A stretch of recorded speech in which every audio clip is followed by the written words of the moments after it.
Hi, Liz. Hi Nat, how are you? Good. Getting ready. I assume we'll start in about a minute or so. So, Yeah, I think hello to everyone who's joined us so far. So I think we've got a few people waiting to get started. We'll give everyone about 10 more seconds, I think. We were just discussing before the webinar that I have sent my dogs out of the house because they like to bark as soon as I either have a Zoom meeting or a webinar. Nat, what's going on at your house? well, in Victoria, because we're allowed out an hour a day, all children and husband have been sent out for their hour. So hopefully we'll have no interruptions. Okay. Postman's been. Postman's been, delivery's been. You know what I've been doing lately? I've actually been sending myself hampers so that I get nice little gifts and surprises for myself. Because if you choose a hamper, you don't know what's in it. That's true. So it's a Yes. little gift to me. Anything that brightens the day. Yeah. Yeah. All right. Well, I think we'll kick off because we've hit the 1 p.m. mark. I hope you have your lunches with you. We'll try and stick to the half hour. So today's webinar presented by Vidversity is how to keep your team engaged, safe and trained during COVID. And I think we could probably add and beyond to that title. I think the events of 2020 have undoubtedly changed our working lives forever. And I mean, look, we are addressing about 60 people at the moment, and I am looking at my own face, Nat's face, and a PowerPoint. So it's a weird new world. So I think online training will undoubtedly play a bigger part to play in the future, even when life normalises to some extent. So in today's webinar, we'd like to share a little bit about what we do at Vidversity, but not to focus too much on our product as such and what we offer, but to really share some good news stories about organisations that we've been working with and how they've really been able to be innovative and agile and adapt to this sort of new and challenging world. And in the context of training staff and keeping them informed. So we've got some really great stories to tell there, and we hope they're helpful for you.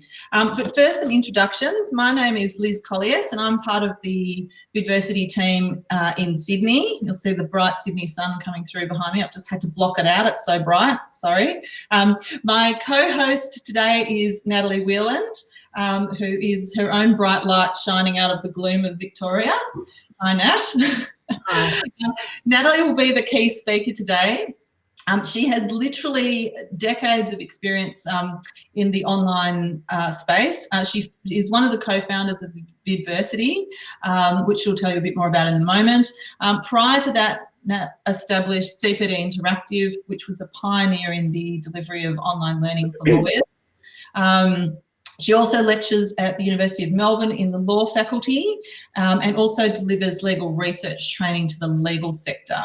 And once upon a time last century, we were baby lawyers together a very long time ago. So that's the journey. So we've worked together for a very long time, and Nat is very highly qualified to talk to you about what we've been doing in the online training space.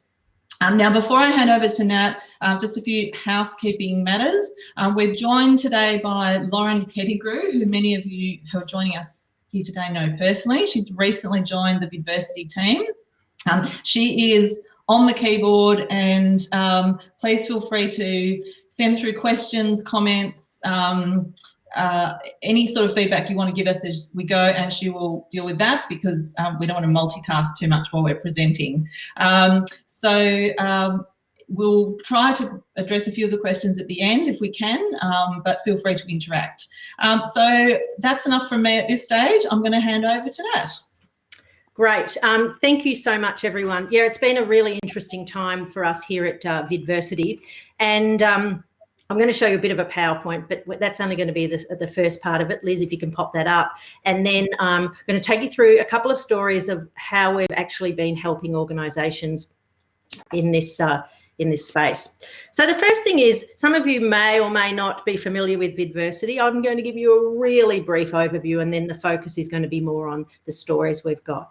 But the first thing to know about Vidversity is it's a cloud-based solution and an end-to-end solution. So some of you might be used to using different authoring tools.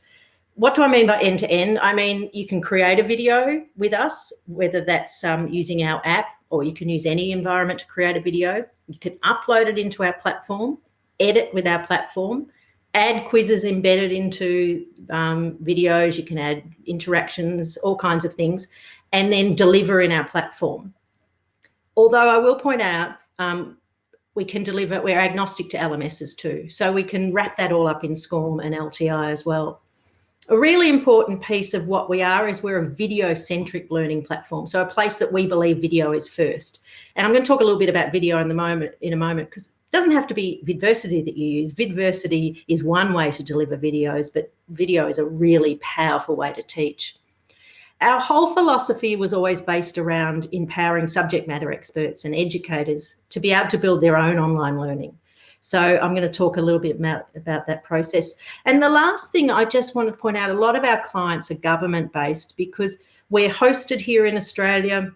Our solution includes hosting. So if you need to deliver a lot of videos in your organisation, bandwidth can be an issue, but our platform includes hosting, and it's all in AWS, IRAP approved, which if you're not in government means nothing, but it just means it's a highly secure platform. So that's just a little bit about us. And I wanted to talk to you also a little bit about the philosophy of why this exists and why I work so hard to build this world.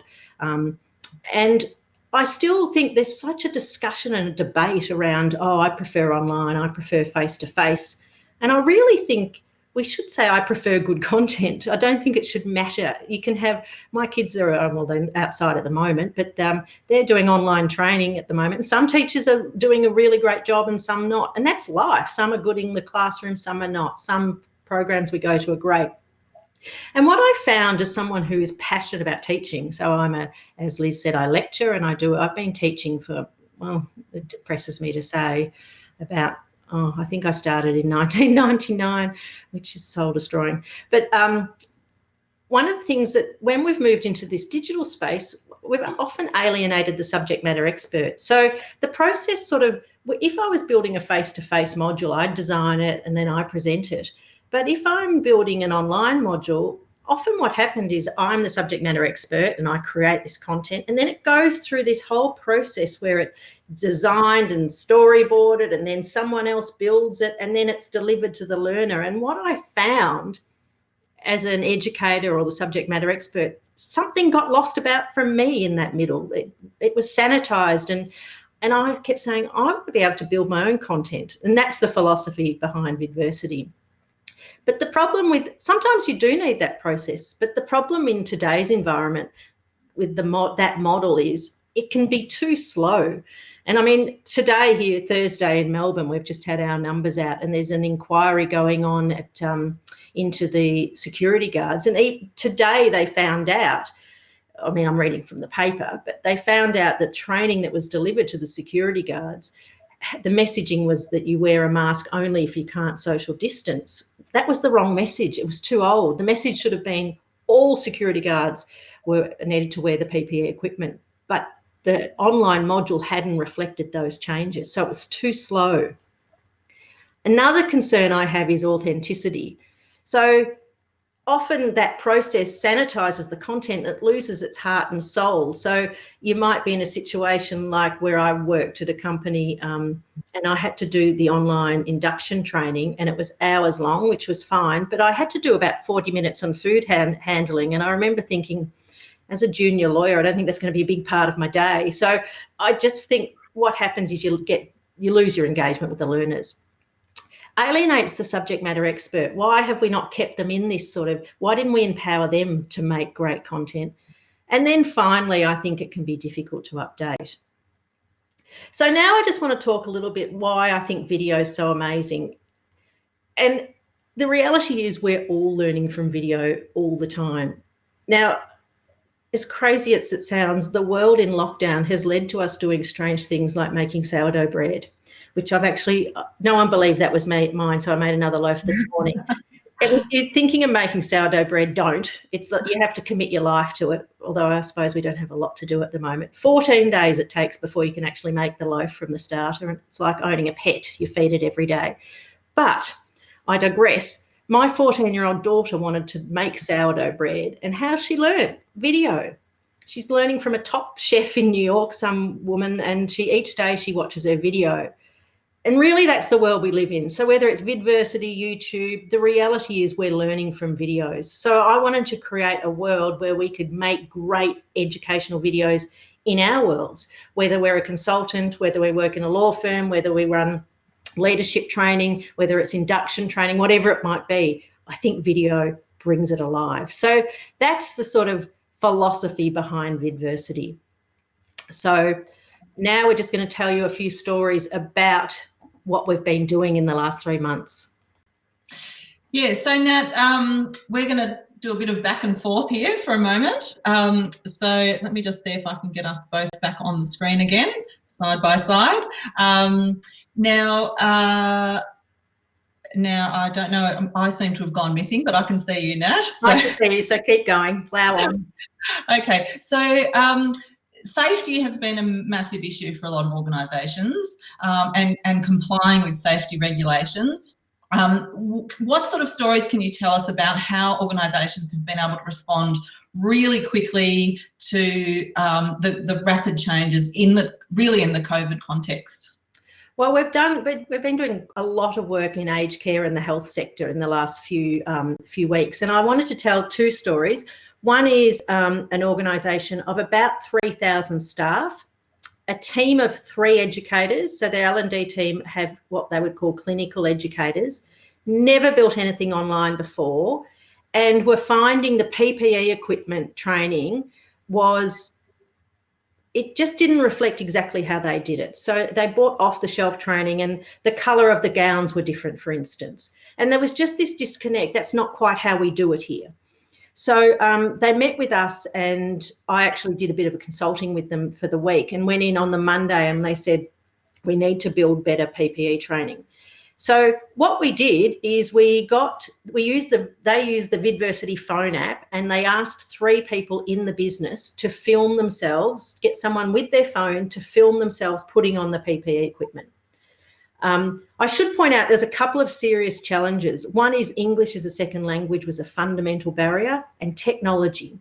So when you're working in the health sector or aged care, not everyone's sitting at a desktop ready to get an email to say you've got to log into your LMS. So we had 3,000 people without technology, English as a second language, and we needed to create something really that is exactly how that organisation wanted people to do it.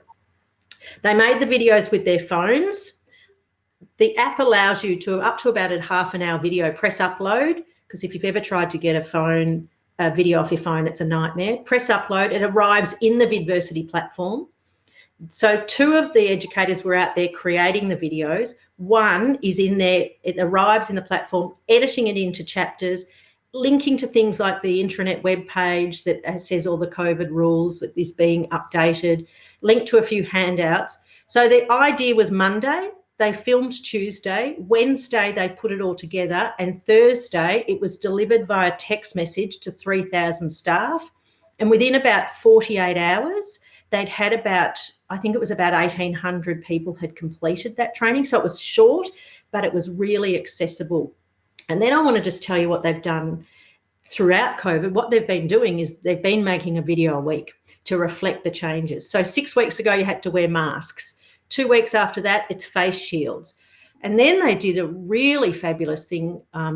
Last week, they were telling me what they did is they identified 21 key languages in their business, and they did 21 videos in 21 languages. Again, uploaded it, edited them, delivered via a mobile phone, all in the space of about 3 days from the filming or the idea to delivery.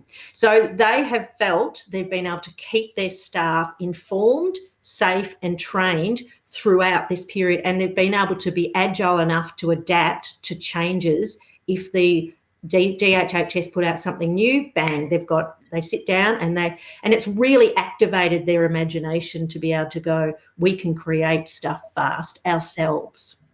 Yeah, and I think one of the great applications for this is not just in the healthcare sector, which is really literally about life and death, but if you've got staff coming back into an office and you have some new arrangements with how people come in and out of the space, I know there's a lot of sort of, arrows on the floor about how to navigate the office. I actually had trouble trying to navigate a cafe this morning to work out where to get my coffee. But you can actually be filming that, showing people how to get in and out of the lift, where to walk, what the rules are with meeting rooms, and it's their environment. It's people that you recognise from your working environment doing the training. It's just really empowering, but it also alleviates anxiety. I think if you have certainty about what your morning looks like, and you've watched the video, it's not a stock material off the shelf. It's your manager, your CEO doing it. I think it's an amazingly powerful tool. Yeah, well, actually, the CEO of that company rang me and said it made him emotional when he saw the languages, because he felt like he was really keeping his staff safe. Yes, amazing. Okay, so the second item on our list today was about learner engagement. Big problem. So I think everyone's been on a Zoom, and if you're speaking and you are watching all the little cameras go off, people disengaged, clearly doing emails, it's really challenging. And also don't blame the people who are doing that either, because it's probably their 5th hour of Zoom for the day. So learner engagement is a real issue, particularly when you're trying to keep staff updated with technical information, all the stuff they need to operate. So particularly adapting what we would have done face-to-face to an online environment. What sort of examples have you got of how that's worked and how long that process has taken? Yeah, well, I think about in March, I think I organised with a group of friends some Zoom drinks, and it was so novel and exciting. Now the thought makes me go, oh my God, my life is Zoom. So we really have got that Zoom fatigue. So the example I wanted to give you is we worked for this one was a legal organisation who provides training, and that's what they do. They're an organisation that predominantly keep a particular sector of the industry informed by webinars and workshops, and they've never done anything online. So they came to us and said, we've got to move our content online. We can't just sit here and wait and keep all that sector uninformed, particularly with changes going on in the family court. So what they came to us, and I said to them, we worked for a couple of days. We had a look at the workshop that they run online, and their plan was, we'll just put it on Zoom. And I said, it will be exhausting for you. It'll be exhausting for the staff, the participants. So what we did, we came up with a framework. And if anyone wants this framework, please reach out to us, because we've worked really hard to sort of make it quite a step-by-step process. We looked at the content and we said, what part of the content is static? So that means that's the part where if you're in a one-day workshop, think about a workshop. This is static. I'm talking to you. So it's the content. So if you were about to learn a skill or do some workshop around maybe a case study, you need the facts before the case study. So that's the kind of thing that's static. And what we did is we split up the day into what naturally flowed, but the day ended up looking something like this. About 9 to 9:30 was everybody come in and get to know each other, as you would, housekeeping. From about 9:30 to 10:30, 11, there was pre-recorded content that they'd built in Vidversity with interactions, questions that the person went and did at their own time. They then came back into another Zoom in breakout rooms and all shared different case studies and shared what they'd learned. Back into the self-guided thing, probably with a cup of tea, doing it at a little bit at their own pace, then back in the afternoon for a good 2-hour bring it all together interaction. And that's a great day for everyone. But what I found really great, I contacted them yesterday and said, how have you been going with it? And they said, we've run it 6 more times, because once they'd built the videos, and I'll tell you how they built the videos, because I just thought this was so clever. None of them have ever done this before. So, for instance, the family court has changed the rules at the moment around family law, as they have to. So if you're a separated family, what do you do if your husband's in WA and you're in Victoria, your ex-husband or ex-partner? So they interviewed a judge and asked the key questions. What are the changes with family court in COVID? What are this? And they uploaded that video, and then the participants got to go through the actual changes delivered from a judge. And yesterday, again, when I was talking to them, they said, there's been some tweaks, so we had to go back to the judge and just do another little video. We only had to change one of the chapters. And in a moment, I'm going to show you what I mean by chapters. So that ability to be able to create something engaging and interactive on a day is really, really important. I think we've got to just be thinking a bit differently and say, I'm not just going to do it on Zoom. So that's how we've helped them make it engaging. And use software like Padlet. If any of you know Padlet, it's an interactive place where you can get learners to go and participate. It's like what if you've ever done a workshop, it's like your butcher paper, go and write stuff on it. So bring it alive a bit. Yeah, and one of the things to highlight about this too, I think, Nat, is these guys were really overwhelmed at the beginning. It seemed sort of, I mean, we've said deer in the headlights a few times with people, where do I begin, how do I start? And really after we sort of built through the first workshop, they were off and running. So they really embraced creating their own video content. They found their own ways to do it. We helped them with that, obviously, but it was really empowering for them, and they're now off and running, and it's really just a very short space of time. Yeah, and I just saw a question, is the content private? Absolutely. So one of the key things about this is it's not like putting it on YouTube. You entirely control the content and the IP. So whether you deliver it through us or a learning management system, the actual learners can't even download the videos. It's highly, highly protected. So you really can protect your IP. Or if you want, you can tell the world and make it a share link. So that's entirely up to you. All right, Nat, I know it'd be great to also share some examples, but I think one of the things that would be good to talk about is that the fact that despite the fact that we've been in lockdown and restricted with our workplace, the need for generic training goes on. So we've still got inductions, still got general technical training. I mean, we've worked a lot in the law space. There's a constant stream of legal updates that have to be delivered to staff and also to clients. So the need to train goes on. So perhaps it's a good time now to talk about that and provide some examples of what that can look like. Yeah, so one of the things, the way we sell Vidversity is you buy a license to it as an organisation, and we don't care how many people in your organisation create content.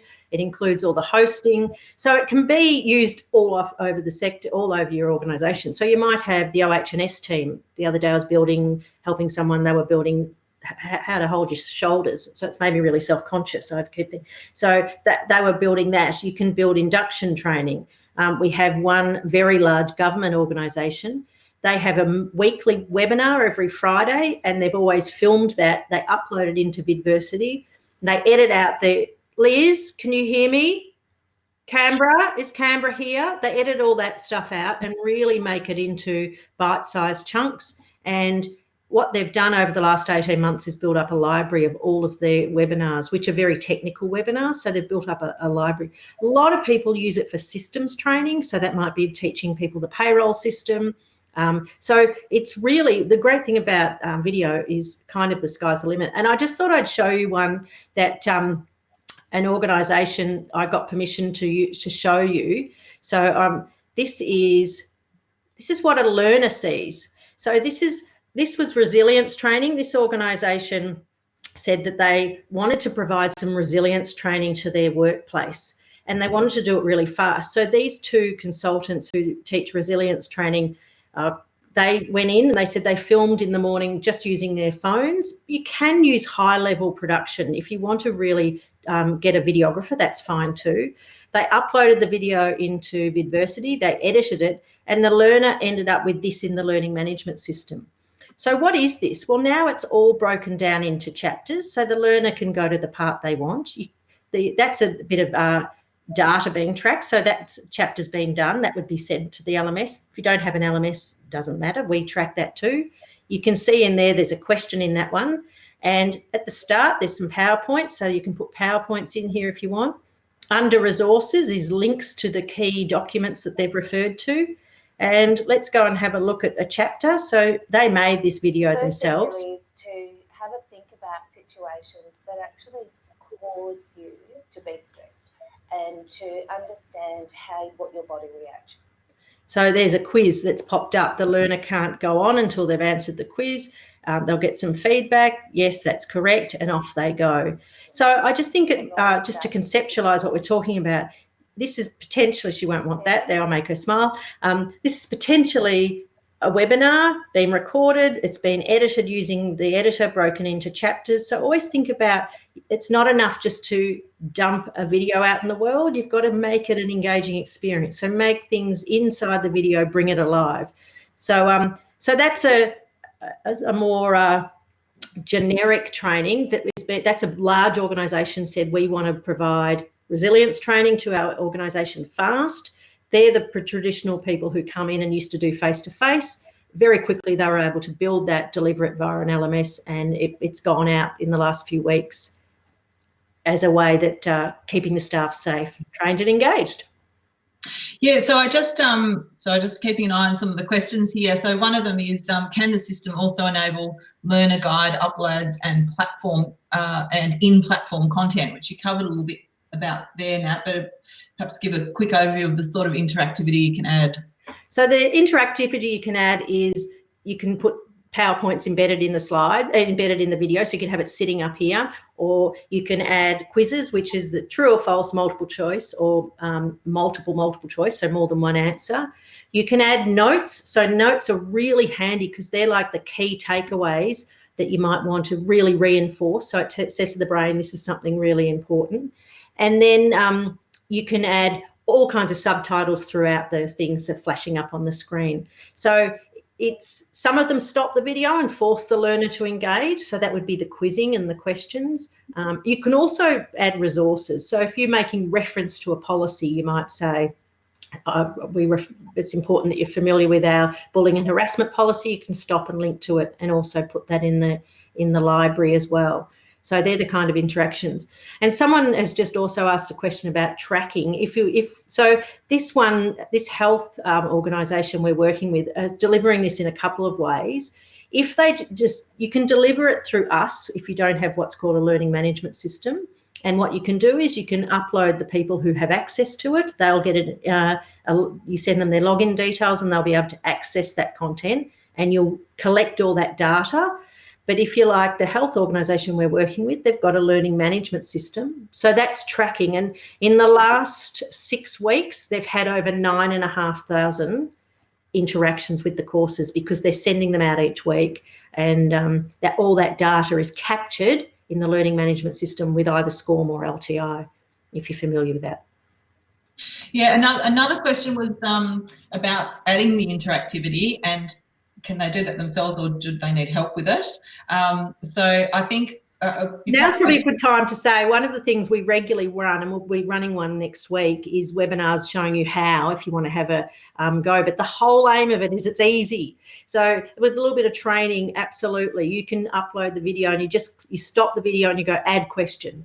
Stop the video, add resource. So, and we're really keen. There's a lot of help in the system, but it is designed with limited, if you've never used an authoring tool, if you've never built online learning, and these people we're talking about literally have never done anything like this before, it's entirely possible you can do all of that yourself. You can edit the videos into those chapters. So you might start with a big long webinar and then chunk it up, and you can add all those interactions and quizzes yourself. Yeah, and we do also have a consulting service as well, which is suitable if you've got perhaps something like a one-day workshop that you want to adapt and it feels a bit overwhelming about how to break that down into the live bits and the interactive online self-paced part. So we do work with organisations specifically to adapt them, but our model really is to teach you how to fish. So we really find that after that first part, people are often running, they're really confident and they're off they go. And if they're not, that's the philosophy. We want to enable to build your own stuff. So we're there to help if you need it, but it's been a big part of what we want to do is make it accessible that subject matter experts, educators, consultants, you can all build your own interactive videos for learning. So that's been the whole philosophy behind it. So I'm mindful that we're at 29 minutes, and as someone who's an educator and a teacher, I always say to my students, I don't think I've ever had a bad response when I say you're happy to finish a little bit early, but I've never had anyone thrilled to go over. So I think we'll keep it at that. But the couple of things, we'll be sending out an email with just a follow-up with other webinars we've got on the how-to. If anyone is interested or wants to know more about it, please reach out to us. We're very keen to help in any way we can, even just to have a chat about what you're doing, whether you're using Vidversity or not. We're more than happy to just guide you. And again, we do have a little bit of a framework if that's something that would just help you get started. Yeah, and we'll also, just in the follow-up email, we'll send a link to a webinar, which we actually haven't put it up yet on the system, but we'll send a link to next week's webinar, which will be the same time, same bat channel, and it'll be about the how. So if you want to have a look at the process and how easy it is, it'll be about half an hour to do that as well. So we'll send you that link, and we'd love it if you could join us for that. Fantastic. And look after yourself in Melbourne. If anyone's in Melbourne like me, it's really tough. So thank you for joining us, and it's been great, but I hope everyone's doing okay. Yeah, stay safe, everyone, and we really appreciate you spending the time to have a look at what we've been doing here at Vidversity. Thanks, and bye. Thank you.